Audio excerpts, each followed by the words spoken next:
Hi అండి. గుండె నిండా గుడిగంటలు టుడే ఎపిసోడ్ ఏంటో చూద్దాము. నువ్వంత డల్గా ఉన్నావు, లెట్స్ ఎంజాయ్. వదలండి ప్లీజ్, పాటలు ఆపుతారా? ఆపండి, నాకు కొంచెం తలనొప్పిగా ఉంది. ఎందుకు డియర్, ఏమైంది? కోకోనట్ వాటర్ ఏమైనా తాగుతావా? వద్దు. పోనీ కాఫీ, టీ? నాకు ఏమీ వద్దు. మనం ఎక్కడికి వెళ్తున్నామో చెప్పండి చాలు. ఎక్కడికి వెళ్తున్నామో చెప్తే తప్ప నువ్వు కూల్ అయ్యేలా లేవు కదా. ఇంకా కాసేపు ఆగితే డైరెక్ట్గా అదే ప్లేస్కి తీసుకెళ్తాను. చెప్పండి ప్లీజ్. అయ్యో మౌనిక, నీకు ఎంత ఇష్టమైన మీ ఇంటికి తీసుకెళ్తున్నాను. మా ఇంటికా? ఇప్పుడు అక్కడికెందుకు? ఎందుకంటావేంటి? ఫంక్షన్లో అంత గొడవ జరిగింది, అంతా మన లైవ్లో చూడలేకపోయాం. కానీ మీ రవి అన్నయ్య వైఫ్ వాళ్ళ ఇంటికి వెళ్ళిపోయాడంట. మీ వాళ్ళందరికీ అక్కడ ఒక తీవ్రమైన అవమానం జరిగింది. వాళ్ళు అన్నం కూడా తినట్లేదు. వీటన్నిటికీ కారణం మీ బాలు అన్నయ్య కదా. మరి ఇంతమంది ఒకేసారి ప్యాకేజ్లో బాధపడుతుంటే చూసి ఎంజాయ్ చెయ్యాలి కదా. ఈ అవకాశాన్ని ఎలా మిస్ చేసుకోమంటావు చెప్పు. అందుకే అలా వెళ్ళి పువ్వు మీద ఇంకా కాస్త కారం చల్లి ఆ బాలుగా ఉన్న ఆ బాధకి డోస్ పెంచుదాం.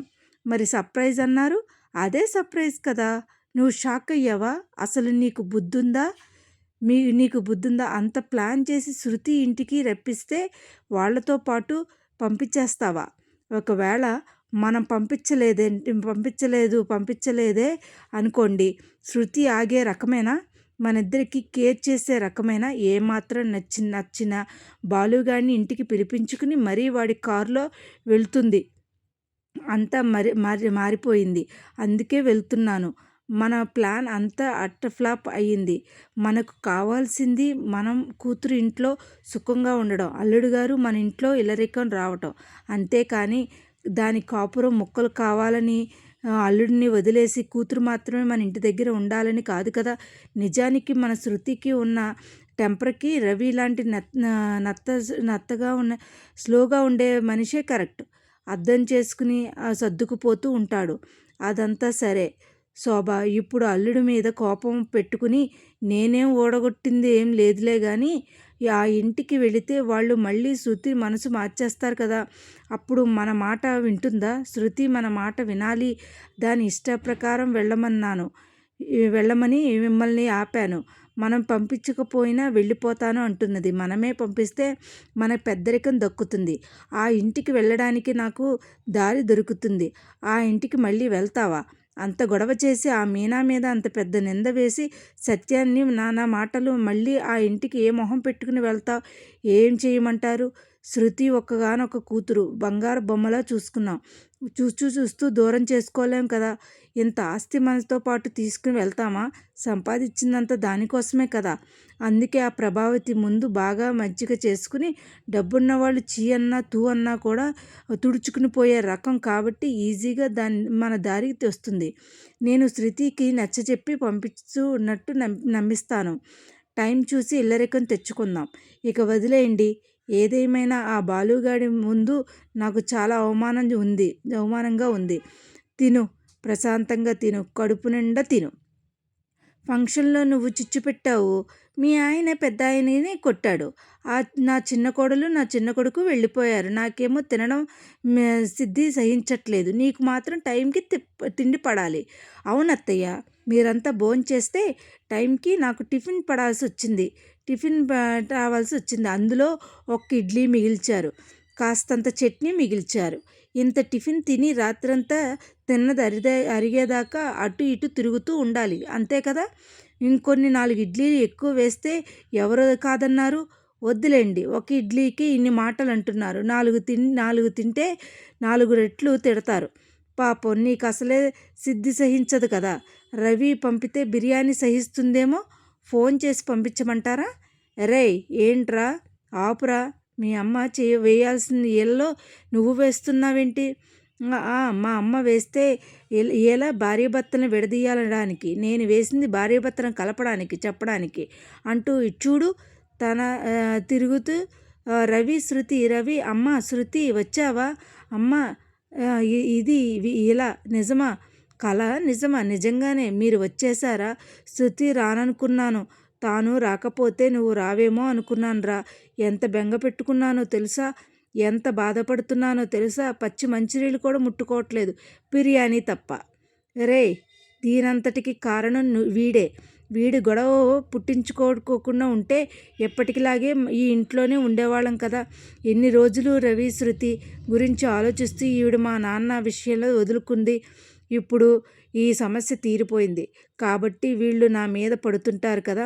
మళ్ళీ మొదటికొచ్చింది. రవి, నిజంగానే మీరిద్దరూ కలిసి రావడం నాకు చాలా సంతోషంగా ఉంది. చూసావా మీనా, నేను వెళ్ళి రమ్మంటే రాలేదు.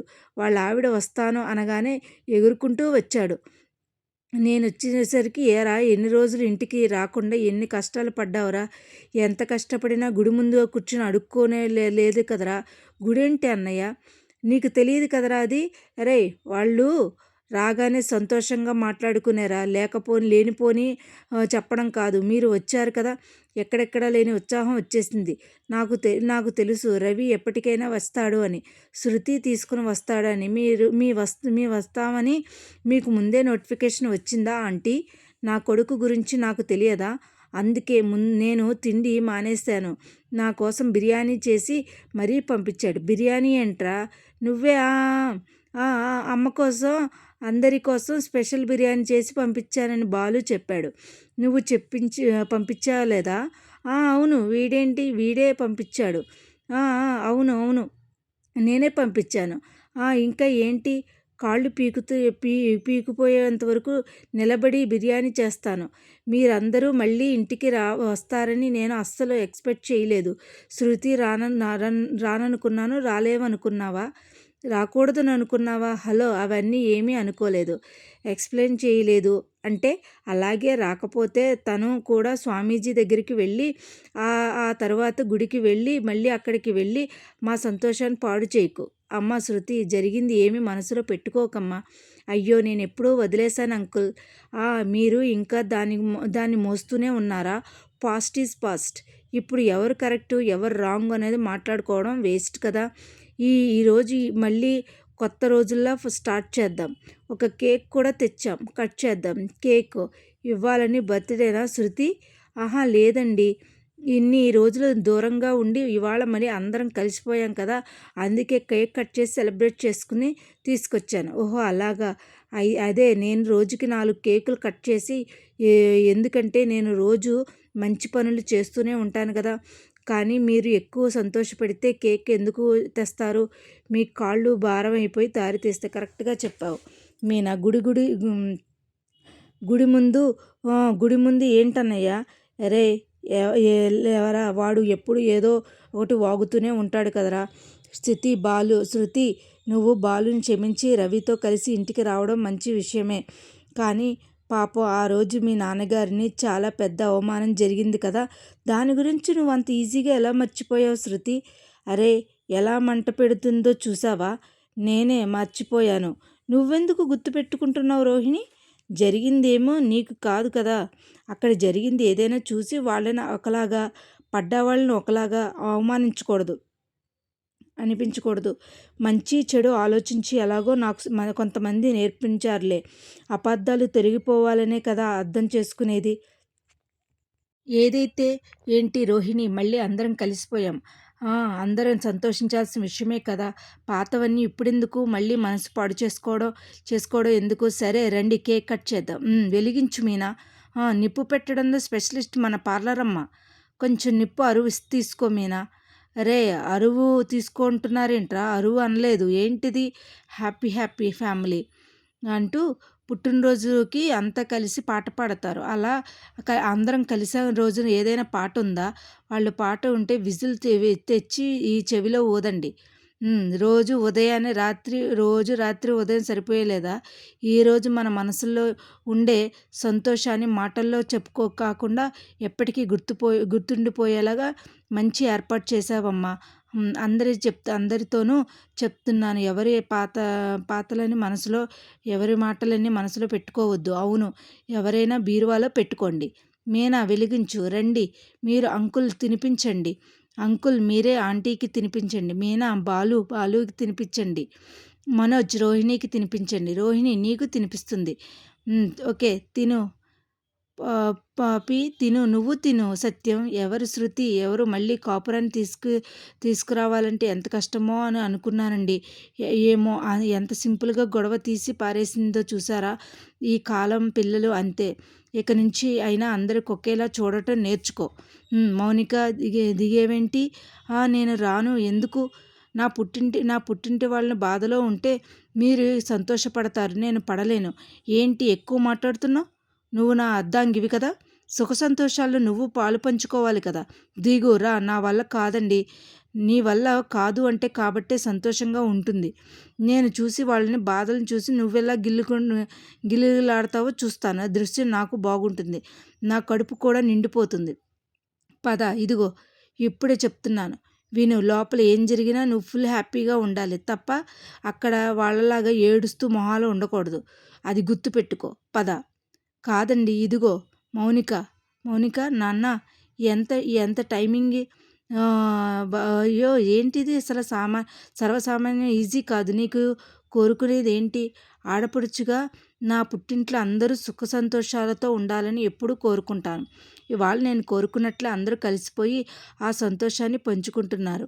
ఆ సంతోషంలో భాగంగా పంచుకోవడానికి ఆ దేవుడు ఈ టైంకి నన్ను ఇక్కడికి ఇలా వచ్చేలా చేశాడు. మౌనిక, అల్లుడు గారు, నిజంగా మీరు ఈ టైం తీసుకురావడం చాలా సంతోషంగా ఉంది. మేమంతా సంతోషంగా పండగ చేసుకుంటున్నాం. రవి తన వైఫ్తో ఇంటికి రావడం లేదని విన్నాను. అదంతా ఏం లేదు బావా. శృతి నేను దూరంగా ఉన్నాం. కానీ మా మధ్య గొడవలేం లేవు. వాళ్ళు నాన్నకి మా అన్నయ్య మాట ఏదో వచ్చిందంతే. అవును, ఎక్కువ మాట్లాడినా తప్పుగా ప్రవర్తించినా ఎవరైనా చూడకంటే బాగా ఎవరికి తెలుస్తుంది బావా. మౌనిక, మీరు కేక్ కట్ చేసి ఒకరినొకరు తినిపించుకోండి. అపార్థాలు తొలగిపోతాయి. అందరం కలిసిపోయాం. ఆడపడుచులం లేదులే, లోటు కూడా తీరిపోయింది. నిజంగానే ఇది మాకు పండుగ రోజే. అందరూ ఇలా కలవడం కన్నుల పండుగగా ఉంది. మౌనిక, కట్ చేసి తినిపించుకోండి. కమాన్ మౌనిక రండి. మనం కూడా మా వాళ్ళ సంతోషంలో భాగం పంచుకుందాం. వెళ్ళు బావా. దీని మీద హ్యాపీ ఫ్యామిలీ అని ఎవరు రాయించారు? నేనే మౌనిక అందరం కలిసి అంటే హ్యాపీ ఫ్యామిలీ. ఇప్పుడు మాలో ఎవరికి ఏ గొడవలు లేవు. అందరం కలిసిపోయాం. నువ్వు కూడా కేక్ కట్ చేయించి నేను కట్ చేయించే బావా. మీరు కట్ చేసిన ముక్కలను చూస్తున్నట్టు మా ఫ్యామిలీ ఎవరు ముక్కలు చేయలేరు బాబు. ఎందుకంటే నేను కేకును కాదు, చాకుని. అప్పుడు ఇప్పుడు ఒకరినొకరు తినిపించుకోండి. సరిగ్గా ఇదే టైంకి వచ్చారు. ఎవరైనా ఫోన్ చేశారా మౌనిక? లేదు, ఇప్పుడే ఇటువైపే వెళ్తున్నాను. మౌనికే మిమ్మల్ని అందరిని చూడాలంటే తీసుకొచ్చాను. మంచి పని చేశారు. రాక వచ్చారు. భోంచేసి వెళ్ళాల్సిందే.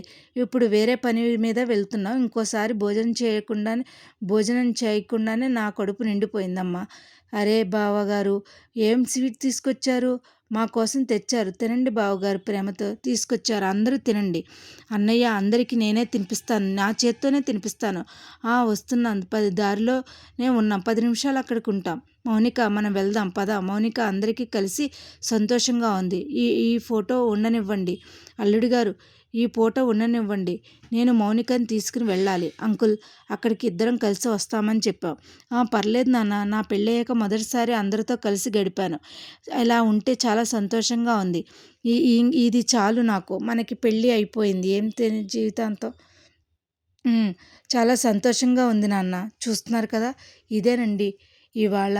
కానీ అందరూ కలిసిపోయారు. గుండె నిండా గుడిగంటలు టుడే ఎపిసోడ్ అందరికీ కలిసిపోయారు.